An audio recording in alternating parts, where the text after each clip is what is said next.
Quran surah keempat ayat 32. Bismillah. Wala tatamannawna bihi ma faddalallahu ba'dakum 'ala ba'd. Lirijali nasibun mimma iktasabu walin nisa'i nasibun mimma iktasabu. Was'alallaha min fadli. Ada ayatnya? Quran surah keempat An-Nisa ayat 32. Wala tatamannaw, dan janganlah banyak menghayalkan. Wah, itu kunci pencegahannya. Wah, Masya Allah, ternyata sederhana Pak. Ya, di Quran itu ada banyak obat yang sangat sederhana tapi dampaknya dahsyat. Ini peringatan juga pada para dokter. Kalau ada obat-obat yang sederhana, jangan diberikan beban orang-orang yang sakit itu. Begini obatnya ini, padahal minum air putih aja selesai. Jadi ini pelajaran dari Quran tuh nggak boleh tuh membuat orang susah. Orang itu sakit berobat ingin cepat sehat, lalu Anda berikan obat-obat yang membuat orang susah. Itu dosanya banyak gitu. Dosanya banyak sebab menambah penyakit baru. Nih Quran memberikan pelajaran. Ini penyakit bahaya yang dampaknya cukup dahsyat ini. Ya, obatnya ternyata satu dengan kalimat yang sangat singkat. La, begini. La itu dalam bahasa Arab yang bacanya panjang ya, 2 harakat matabi. La. Itu ada 3 jenis. Ada 3 jenis. Pertama, la disebut dengan la nafyi. Ya, la nafyi. Nafyi itu adalah jenis huruf la nafyi. Atau nafi ya, nafi gini, nafyin. La yang berfungsi meniadakan sesuatu. Yang meniadakan atau menepikan sesuatu. Rumus cepatnya begini, rumus cepatnya. Setelah huruf la ada kalimat akhirnya dhammah u. Ya. Misal Al-Baqarah 286. La yukallifullahu nafsan illa wus'aha. Setelah la ada kalimat harokat akhirnya u. La yukallifu. Itu artikan dengan nafi. Terjemah gampangnya tidak. Tidak. Ya, tidaklah atau tidak. Allah tidak akan memberikan tugas kehidupan di luar batas kemampuan hambanya. Diartikan tidak di situ. Jelas di sini? Jadi kalau Bapak Ibu baca Al-Quran atau hadis, kemudian menemukan huruf la, setelahnya ada kalimat harakatnya dhamma, la yukallifu, la ya'khudhu, la ya'kulu misalnya, itu terjemahkan dengan tidak. Jelas? Baik. Yang kedua, la disebut dengan la naqsi, naqsun, nun qaf sad, naqsi, yang menunjuk makna kurang, berkurang, tidak sempurna. Ya. Ciri paling gampangnya, jika ada huruf la, setelahnya ada kalimat, harakatnya fathah, fathah, ya. Ingat ada kasrah, dhammah, fathah, sukun. Saya di Garut waktu duduk, ada seorang bapak nawarkan, Ustaz, ini buah sukun katanya. Saya bilang, Pak, ini bukan sukun, ini fathah. Karena sudah dibuka-buka. Kalau sukun itu masih di atas, belum jatuh bulat tuh. Begitu jatuh kasrah. Kasrah itu pecah dalam bahasa Arab. Jadi kenapa disebut kasrah? Karena suaranya pecah. Dia dari u jadi i. Jadi di atas sukun begitu jatuh kasrah. Setelah Anda potong-potong terbuka itu fathah. Jadi ini buah fathah sebenarnya. Kemudian beliau bawa lagi pada istrinya ke dapur. Dia katakan, Mah, kata Pak Ustadz, ini bukan buah sukun, ini fathah. Itu nyata kami di Garut, bukan kisah-kisah karangan. Di kasrah, saya ulang ya. Yang pertama tadi apa? Baik. Pertama, dhamma, u, nafi. Kedua, naqsi, harakatnya fathah. Misal, saya beri contoh. Belajar Riyadhus Shalihin. Kita Riyadhus Shalihin, karangan Imam An-Nawawi, ada 1896 hadis. Dilihat di hadis yang keempat, posisi paling kiri sebelah atas. Dari Sayyidah Aisyah radhiyallahu taala anha. Di situ ada kalimat begini dari Nabi sallallahu alaihi wasallam, la hijrata ba'dal fathi. Tidak ada hijrah setelah fathah. Ya, fathah itu artinya sesuatu yang terbuka dari yang buruk sehingga lebih dekat dengan Allah Subhanahu wa taala. Sekat-sekat yang terbuka untuk mendekat kepada Allah. Dulu orang di Mekah susah ibadah kepada Allah karena di Ka'bahnya banyak berhala disimpan, banyak orang menghadang. Setelah itu dibuka kemudian berhalanya dikeluarkan, orang-orangnya ditobat, semua menyembah kepada Allah, maka disebut Fathu Makkah. Di fathah itu bukan penaklukan. Fathah itu membuka sesuatu yang buruk di situ. Orang Islam itu kalau datang ke satu tempat bukan ingin menjajah, tapi menghilangkan keburukan-keburukan yang ada di dalamnya. Karena itu silahkan lihat semua yang kedatangan orang Islam itu tidak pernah ada masalah-masalah di situ. Baik aja. sampai di kita tuh.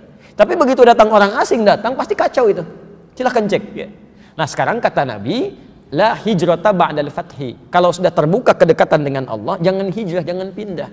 Kenapa? Bisa berkurang nanti nilai-nilai kebaikan yang sudah didapatkan. Anda sudah tinggal di Mekah, sekali sholat di Masjidil Haram berapa pahalanya? 100.000. Tinggal di Mekah itu di Masjidil Haram 100.000. Dan auranya beda, selalu ingin cepat ke masjid. 1 jam sebelum adzan Pak, sudah ke masjid. Sebelum adzan Bu, kayak pesantren gitu kan.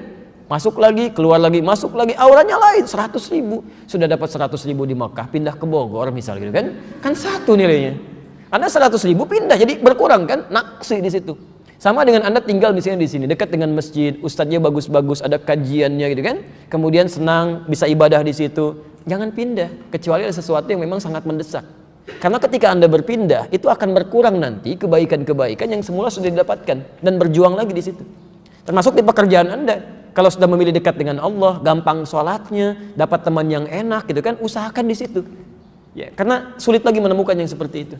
Anda pilih mana? Bekerja di satu tempat, gajinya 500.000 per bulan, dekat dengan Allah, sholatnya luar biasa, atau di tempat yang, maaf ya, 500 juta per bulan tapi susah sholat, Jumatan gantian, gitu kan, baca Qurannya susah. Pilih mana? Nggak ada pilihan ketiga. Susah ya. Nah ini ujiannya ada di situ Pak. Ya, ada sekarang banyak tawaran tapi maaf, penyakitnya juga banyak. Ada riba, ada tipu-tipu, ada macam-macam. Yang didapatkan memang banyak, tapi penyakitnya banyak. Ya. Kembalikan. Terakhir, la nahyi. Di sini kita berakhir. Nahyi, nahyi. Diserap dalam bahasa India nahi. Itu dari kata bahasa Arab nahi. Ya. Betul, nanti ada dari India yang tukar-tukaran dengan bahasa Arab. Termasuk angka-angka sekarang. Itu angka apa itu? Yang saya tulis angka apa? 53, 12, 168, angka apa itu? Jangan salah, itu angka Arab. Itu angka Arab yang menemukan Al-Khawarizm. Itu angka Arab. Kalau yang sekarang Anda tuliskan begini, kemudian ada yang duanya begini, itu Hindi. Dari India nanti, dia ada pengaruh India, terbawa, tertuliskan. Silakan masuk ke laptop itu kan. Anda masuk ke situ ke control panel. Di situ lihat bagian language. Anda buka optionnya. Begitu Anda munculkan Arab, keluarnya Hindi tulisannya. Ya, silakan Hindi. Itu di konsep itu sudah Hindi. Oke, saya tuliskan dulu. La nahyi itu ciri khasnya ujungnya mati. Sukun. Sukun. La yashar, la yasrik, la yakul, la tatamannau, mati ujungnya tapi bulat harakatnya. Sekarang coba cek An-Nisa ayat 32 tadi. Lihat kalimat paling ujungnya, harakatnya fathah, dhammah, kasrah atau sukun. Wala tatamannau, di kalimat ujungnya apa harakatnya? Sukun. Sukun. Perhatikan, la nahyi itu sifatnya larangan. Larangan diartikan jangan. Kalau sesuatu sudah diartikan jangan, artinya Anda kerjakan berpeluang berdosa, Anda tinggalkan dapat pahala. Ingat ya. Nah, kalimat la di sini ketika datang setan membawa aspek-aspek godaan dengan sifat-sifat buruk tadi, ya, berhayal dengan khayalan. Resepnya sederhana kata Quran, obatnya jangan berhayal, singkatnya tinggalkan. Jadi begitu ada khayalan, misal Anda lihat orang datang gitu kan, dengan mobilnya mewah sekali, setan masuk, itu seketika Pak, Bu. Ingat ya, hukum ini akan terpraktekkan seketika. Jadi begitu ada orang membawa benda-benda baik, itu akan setan langsung, Anda nggak pikirkan pun meresap langsung, pengen. Seketika itu. Anda lihat teman bawa handphone bagus, itu seketika, nggak Anda bilang pun, tek, pengen kayak gitu. Itu kalau cuman pengen sampai sini, mungkin belum ada masalah. Tapi kalau sudah sampai berhayal, kata Quran, segera buang. Segera buang. Apalagi di tempat-tempat setan berada, itu banyak khayalannya. Mall itu tempat setan. Betul, pasar itu tempat setan. Makanya hati-hati, ibu kalau belanja itu banyak berhayal tuh, banyak pengen, banyak ini, banyak itu ya. Nah, itu kalau nggak butuh tinggalkan. Ya. Kamar mandi, toilet tempat setan Pak. Makanya silakan, Anda di luar biasa aja, masuk ke sana tuh kadang ada ide-ide, ada macam-macam dan sebagainya. Cepat keluar dari situ. Cepat keluar. Ya, jadi hajat dapatkan kemudian keluar. Jelas di sini? Nah, jadi kalimatnya sederhana. Kalau sudah ada langkah seperti itu, jangan dibiarkan sehingga menjadi liar di situ, ditempuh dengan cara yang tidak baik. Nah, kalimat Qurannya begini. Kalau Anda mau kata Quran, jangan menghayal. Belum selesai ayatnya sampai sini. Kalau ayatnya cuma sampai sini, maka Allah tidak memberi peluang pada kita untuk mendapatkan apa yang seperti mereka dapatkan. Jelas ya? Nah, kalimatnya la tatamannau, kamu jangan berhayal atas kelebihan yang Allah titipkan pada orang lain. Kalau kamu inginkan lirijali nasibu mimmaktasabu, bagi setiap lelaki dia bisa memperoleh kemauan atau keinginan kelebihan yang dia ingin harapkan. Saya ulang, bagi setiap lelaki dia bisa memperoleh kelebihan yang dia harapkan mimmaktasabu, karena usaha kerja kerasnya. Walin nisa'i nasibu mimmaktasabna, demikian dengan perempuan, dia bisa memperoleh apa yang dia sangat harapkan dengan kerja kerasnya. Jadi kalau ingin mendapatkan seperti yang orang lain raih, Anda kerja keras, ayo bekerja, dan Allah kasih jalan di situ. Bagaimana cara memulainya? Sebelum bekerja, minta bimbingan kepada Allah supaya tidak salah dalam mengerjakannya. Karena ada orang-orang yang ingin mendapatkan kedudukan tertentu, cuman caranya salah, nyogok sini, nyogok sana, hadirkan ini, hadirkan itu. Maka ditutup ayatnya, was'alullaha min fadli, mulailah dengan berdoa kepada Allah supaya mendapat bimbingan untuk meraih seperti yang orang lain dapatkan. Itu yang istimewa. Orang lain boleh bawa mobil bagus, Anda tidak dilarang untuk memilikinya. Maka berdoalah kepada Allah, ya Allah mohon bimbing saya untuk mendapatkan yang seperti dia, tapi diarahkan kepada kebaikan-kebaikan.